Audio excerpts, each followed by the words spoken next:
असं वाटतं राहुल गांधींचा या देशाच्या संविधानावर विश्वास असेल, देशाच्या लोकशाहीवर विश्वास असेल आणि देशाच्या न्यायालय पद्धतीवर विश्वास असेल तर आता तरी ते महाराष्ट्राच्या निवडणुकीच्या विषयात बोलणार नाहीत।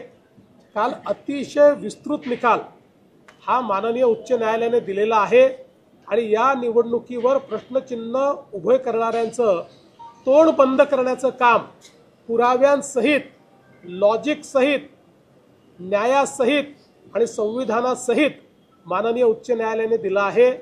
यानंतरही काही लोक झोपेचं सोंग घेऊन जर झोपल्यासारखं करतील तर ये पब्लिक है, ये सब जानती है। लेटेस्ट अपडेट्स और ताजा तरीन खबरों के लिए TV1 इंडिया लाइव को सब्सक्राइब कीजिए और नोटिफिकेशन पाने के लिए बेल आइकॉन को दबाना मत भूलिए।